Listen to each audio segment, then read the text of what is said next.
Thank you very much, Mr. Moderator. My name is Javier Garat. I'm the president of ICFA, the International Coalition of Fisheries Associations.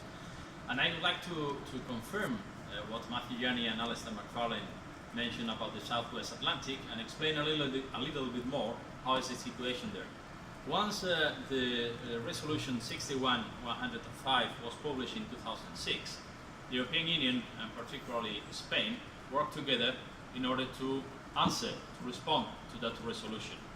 The European Union published and adopted a Council Regulation 734/2008 to protect vulnerable marine ecosystems in the high seas, and for its part, aware of the fact that the paragraph 86 of this resolution calls upon flag states to adopt measures, the Spanish government initiated an important series of actions to implement all the requirements for the latter, including research campaigns with oceanographic vessels, seabed mapping, establishment of criteria for vulnerable marine ecosystems identification, interim and final precautionary measures to protect vulnerable marine ecosystems, analysis of the state of the stocks that have been exploited by the Spanish fleet in the area, and an impact assessment of activity sufficiently in advance so that everything will be ready by the deadline set by the UN, as it was the case.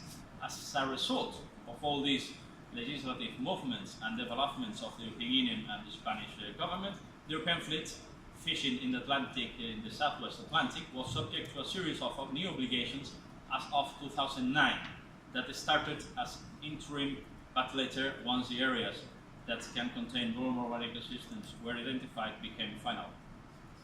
And these measures basically involve the following: freezing the trawling area and additional closures in areas that, according to biological and geological criteria, could contain VMEs. Out of more than 50,000 square kilometers of explored territory, 9 marine areas were closed, with a total surface of 41,300 square kilometers.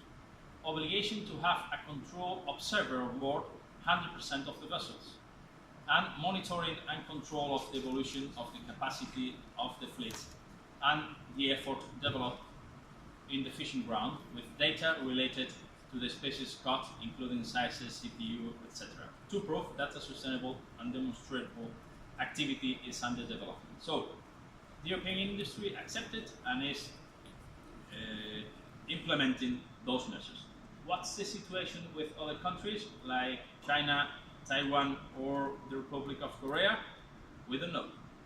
We are eager to know what the representative from the Republic of Korea has said, because we don't really know what measures have they implemented apart from VMS, the VMS, the vessel monitoring system that I think that have been implemented. But I think this will be a good opportunity for those countries to explain what they're doing, and in case they're not doing anything, to compromise with everybody today.